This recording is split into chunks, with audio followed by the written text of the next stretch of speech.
Mount and Blade II Bannerlord 1.3. This is of course the update that gives us everything from new stealth to new siege mechanics, but today we're going to be delving into the new diplomacy and of course the economy and trading. Everything from alliances to be able to call upon your friends, make new trade agreements, or of course sneak into enemy settlements and work out those trade agreements in a more sinister way. You can parlay people from the walls and talk down to them or talk up to them like a sketch from goddamn Monty Python. If you want to check out more of this stuff, I've already done a video on stealth and of course the battles and new weapons themselves, but please hit that subscribe button for more Mount and Blade updates and the biggest and most in-depth guides of everything coming to the game in the near future. As I just wait for my men to heal up, slowly but surely they are getting more battle ready. We had a huge battle that kind of got us destroyed. It was actually by one of the minor factions, the Dastardly Hand Clan. I don't know if that's their actual name, but I just wanted to upgrade because I've got some medicine. Yes, I want to do my plus 30% healing points. And actually, if we wanted to look into some of the diplomacy tabs, because, well, things are getting a little bit more interesting within this next update. You see, 1.3 actually brings real diplomacy, something that people have been asking for quite some time. Not only does it bring in, well, different types of alliances, it brings in better trade deals and smarter wars, and, well, some long overdue settlement features like being able to parlay and, well, with town projects that actually matter. But we're going to move on to that very swiftly. I have just realized my expected change in my expenses is awful. 1800. Okay, we need to actually start buying some things. Speaking of buying some things, if we go into this town here and let's say, let's go to the brewer. Greetings, my lady. I don't believe that we've met. Now, here is one of the cool features. You can use your influence to support clans, and you can ask the NPCs to do such a thing, but they'll be supporting different clans, so you need to make sure you get your notoriety as well. So, there we go. What I must do is get a companion. Is there anyone in the tavern? Yes, you're not doing anything, so let's talk to you. Thank you, thank you, thank you, thank you, thank you, thank you, thank you. There's your stuff. We don't need to recruit any mercenaries, but what we can actually do is ransom our prisoners while we're here. And go back to speak to the brewer. Let's talk to him. Let's form a caravan. There we go. There's 15. There you go, there you go. Now they'll go off and do their caravanning. Obviously this is a staple part of Mount and Blade, but they'll take their men. They've got mostly ranged troops actually, and well, I don't know where exactly they're going. Let's see. Bye. Have a great time. They're definitely going to get attacked and completely slaughtered, but caravans actually have a different sort of advantage now. In fact, they're so much more useful within this update. Now, first things first, of course, when it comes to activating diplomacy and finding out all the new options, you need to have a kingdom. And for that, you need a substantial amount of men. You need to be clan tier 4, as you'd expect, and you need a fief. So it's probably a good time we actually take this castle. Now, of course, there is this new morale system here where you can see how your parties are doing. In fact, we are doing slightly better, but I do have to worry because my men's morale will go down very slowly if I'm not careful, the more and more hits we take. But where are our siege towers? Okay, we've got a siege tower. Now, this is very, very important because with the new siege updates, these siege towers should be infinitely more powerful, and hopefully we should see that as soon as they get up to the walls, and this should help us take... Okay, this is not ideal. Right, I'm going to bring out my new sling. Here we go. I see that archer. Okay, I hit a shield. The ladders have gone up because we no longer have siege towers, but that's fine. We can use it. We can work with this. We can work with this. The men are pouring up because of the new siege update within this. They actually use ladders pretty effectively. Unfortunately, it's my worst men that have gone up, which is why everybody is dying horrifically. Some progress has been made. The men have actually made it onto the walls now, and my sling has got a hit, which is more incredible than I ever would have thought would happen. Let's get another one. Okay, that was a teammate. Okay, don't worry about that. Don't worry about that. Oh, another hit right into him. Beautiful. That's what I love to see. Up we go, boys. Up onto the walls. Climb those ladders. My head is in your ass, but that's okay.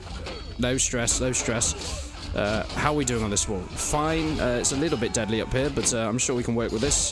Hello. Oh, there's a few peasants on. Ow. Ow.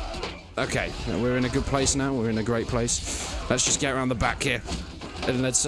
Can we take... No, we are not. We are not. Are we close? Are we close to... I can't tell. No, I'm being slaughtered. Ouch, ouch. Retreat. Hold on. How has this guy got down... Did he fall, or did he come out the... Is that gate open? They're sallying out this way. Guys, come this way. Oh, the gate's closed now. No, that's not going to work. Keep going up the ladder. They've decided that they don't want to sally forth anymore. That is new. I did not think that was a thing. Oh. Come on then, lads. Come on. Yeah. I found this on the floor and it seems incredibly effective. Okay. That looks like that's going to be a victory to us. Oh my god, you've got really nice armor. Bloody hell, that is beautiful. Okay, up onto this final little bit up here. Thank you. Oh, thank you. Hello. And slice and die. Oh my god, I just took his legs out. Okay, I'm going to need my shield for this. Ow. Ow. This is slow. Powerful, but very slow. Oh my god. Looks like we have done it. I can hear cheering. Cheering coming from down there? Yes. That must be it. There's 2 left. But nonetheless, I think they're going to go down very swiftly and they're dead. Beautiful. Now we've taken this, we have got our first fief. Gaios Castle is yours. We're going to show mercy because I want this to be part of my land. And what I need to do actually is go and find another companion because my companion is currently, well, away trading. Okay, so if we manage the castle, we can add the scholar, Kalim the scholar. There we go. Now food's gone up. Garrison will go +1. I think this, our fortifications, let's put some into the reserves. Actually, let's put full into the reserve. That will help pay for that stuff. Currently, we're building more fortifications because our castle walls aren't particularly useful. And yeah, they're going to wait as far as I'm aware. This is actually not a bad place. I think probably looking at some food because I can go next, and some better barracks would be good. That's going to do a minus to the garrison wages. We don't actually have a garrison yet, but we can start adding to the garrison. So let's put some of these Azerite guys in that we don't really want in our contingency, and they can upgrade themselves. It's very slowly in castles, but they are what they are, so we can pop them all in there. There we go. And then what we can do is we can come and talk to you, and yeah, we'll see what he's got to say. Okay, so we can go to our scholar who's in the town, and we can say, let's proclaim a kingdom. And, you know, that's exactly what you'd expect. And now you can decide who the culture of the kingdom is. But this is all in Mount and Blade Bannerlord, as you've played it before. We are probably going to be the Empire. Very well, I'll name it the Kingdom of Slosh, because that's a very royal name, and so it shall be. And you have all this stuff as you'd expect. But if we move through this, now it kind of changes a little bit, because we have our diplomacy tag, as you'd expect, and we can start talking to other kingdoms with some of the new cool diplomacy. So let's say Southern Empire here. Currently, yeah, our strength is absolutely nothing compared to these guys, but there are some extra buttons we have down here. Now, you need influence to make sure you're doing it, and of course my kingdom influence is back to 0 because I've only just formed it. But if we had this influence, what we can do is we can consider making alliances. Now, alliances actually last for a year. They'll lock you in for 1 year, so there's no sudden betrayals. If a war breaks out, you can call to war. You can actually push your allies in or get people to help you if there is a potential war that's going on. And we can see if we can act that in a second. So if we said to the Northern Empire, we said, let's ask for an alliance. Okay, there we go. So now these guys are our friends. Beautiful. Now we can also enact making peace with people from here. So if we wanted to, we could be at peace with the Southern Empire. In fact, we could do that right now because we have the influence to do so. And that means now we've taken their town and nobody cares and nobody will attack it because these guys do not hate us anymore. Thank you for donating a Gaios castle. I really, really appreciate it. This is one of the best castles and we can keep that going as we'd expect until we decide we want to declare war as well. Just war and peace is a lot more logical and sane and has actually how it would work now.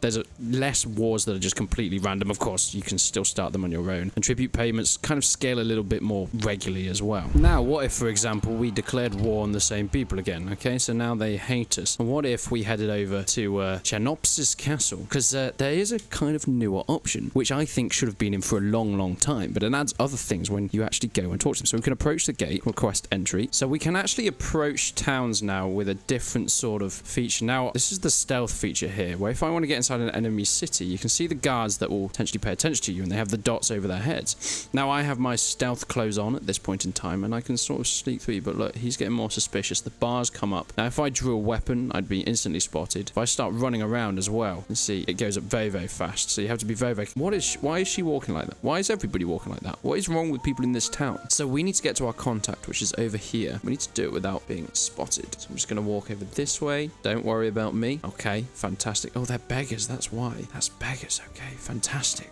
Now, how am I going to get past that? Ah, there's an open door there. I wonder if we can utilize that to get through the town. So as much as the bigger wars and diplomacy come in, with the new stealth feature, you can integrate that with the wars and battles you have with people. This is not helpful to me at all. Now, hopefully I can just walk past. They shouldn't pay too much attention to me as long as I don't make any suspicious movements or anything like that. No, they don't seem suspicious of me. Fantastic. As long as I don't pull a weapon out or start running, because if you start running, instantly they are on your case. But there are no more around here, so I can run for a little bit, actually. Oh, here we go. She was going red for a second. Go back down to white. Just wait till that dot disappears above the head. Oh, God. Oh, I'm about to walk straight past one. Please don't look at my face. Please don't look at my face. Okay.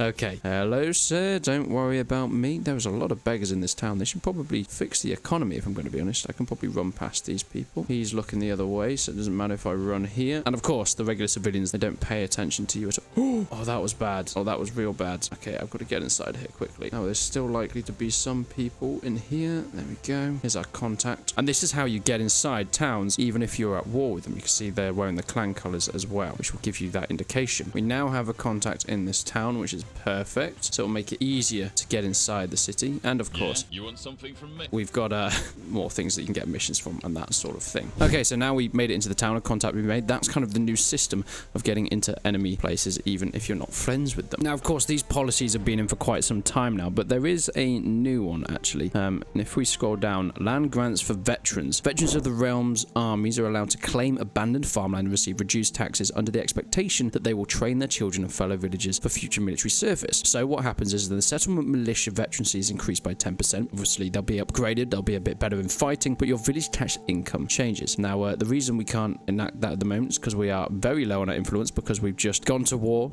peaced, and gone back to war again, which I'm going to be honest, I'm not the most expertise commander. It doesn't sound like the way to do it, if I'm going to be very, very clear. Now, you might be wondering exactly, what does this alliance do? Well, the alliances actually have some great effects within the game itself. Depending on the relationship between rulers, shared or separate wars, existing tribute payments will come into it. There'll be different ruler traits as well. But the alliances between two kingdoms basically means that the kingdoms, of course, won't declare war on each other, at least not for at least a year, and they can request that their allies join war through call to war agreements, which means you're going to need gold in order to do such a thing. Now, these trade agreements here are actually quite a big part of it.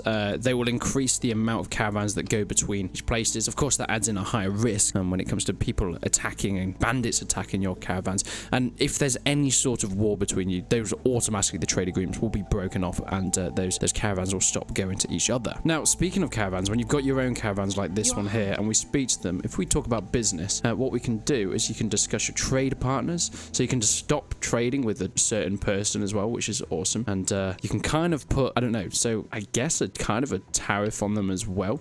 So if you're at war with people, let's stop trading with them. We're currently at war with them, or should not start trading with them even if we make peace again. But there's more I wanted to talk about. We can start trading from a different town, and we can actually make Realms a new home. Now, we are currently in the Southern Empire, and we can choose any of them. So if we choose Ficon, so now she will go more to Ficon. That's actually such a bad idea, though, because they return quite often to their home trading areas. Let's say somewhere in the Northern Empire, because we are friends with them in here. So that's where their home is, and that means that's where they'll get the majority of their resources, and they'll head back there quite frequently. And they do head to their hometowns pretty frequently as well. And of course, you have the regular stuff about the new markets, because there are now planks. Planks is a new trading resource alongside felt as well, and you can well, gain advantages and plenty of money through these new trading resources. Now, we have an enemy settlement here, Lycaron. If we hold left alt, we can see, I think that means whose notable's in it, but if we hold left alt and then left click on it, we can then parlay, and that sends an envoy inside. Now we can talk to Era, who's just gone inside there. Forgive me for what may seem an abundance of Nice. Let's just listen to her dialogue. just beyond sword length is fine. There we go. Oh, she's still Who going. might you be? Hello, this is me. I kind of hate you, and you can talk to the nobles like this. I can try and get her away from their kingdom. That was going to work. We can try and convince them of many things, but of course it depends on where you are and who you're asking. So we're going to go to another town, maybe a smaller castle, maybe over here, and let's see if we can talk to them. So if we go to Melion Castle, if we hold left click and go in, someone will go in there. We can speak to you, and this is just another way of being able to speak to the nobles, and it does feel incredibly Monty Python. Will you leave? You can discuss this issue with a husband who speaks for our family. But where are you? Been taken prisoner by Lucon. Oh no. Yes. Well, I'm sorry. I cannot talk to your husband, but I will persuade somebody to leave their clan eventually. As far as I'm aware, you can't do it to one of these smaller places because they don't have nobles in it. It has to be a place that has nobles in. Yeah, that's not going to work. What if we head to this bigger town here? Who's in Myzia? I don't know, but we're about to find out. Oh, there's an army forming. That's kind of terrifying. Parlay, let's speak to you. Now then, God, she's actually terrifying. Okay, I just tried to take her away from her husband. Okay, that is incredibly awkward. Oh, someone's attacking my... No. Should we assault the siege camp? Yes, I'm going for the siege camp. Well, if parlaying doesn't work, there's always the old-fashioned way. All right, men. It's probably a good time now to make sure the enemy do not take our castle and regret everything they've ever done. And when I say that, I mean... Sergeants, you please do your thing because you're much smarter than me, and all I have is a goddamn sling. I do need to get rid of the sling. Look, it is part of the new update, so I'm trying to show stuff off, but my god, is it useless. The enemy have actually just hidden inside of this tree line here. Guys, are you going to come out at some point, or are we just we're gonna stay in there forever? They do look like they're staying in there forever. But I do have my horse skirmishes, and this means that we can essentially destroy these people with facts and logic. You ready, men? You ready? You look incredibly ready. I want to see how effective these guys are, especially when fighting uphill. And I still cannot get over how beautiful the lighting in this update looks. God, I just cannot wait until it's fixed. Well, it's actually so much more fixed than it was last time. I was having a lot of issues a bit earlier with how buggy everything was, but ow, ow, ow, ow, ow, ow, ow, ow, ow, ow, ow. Don't you worry, I've got a sling. I can use this. Ouch. Okay, retreat. There's too many of them. They are too powerful. They've got too many archers. This is not going too well so far. Hey, get out of here. Get out of here. Skedaddle. Skedaddle. Okay, my front line of archers is coming in now. How beautiful. We have come here to defend our town. In terms of morale, oh my god, they have so much more morale. I mean, these guys are a full army. They've got Valeria, they've got Nifon, they've got Sicarius, they've got Bannerlord, they've got Termion. They've got so many guys, and me, it's just old Chen Miss Slosh. Slosh.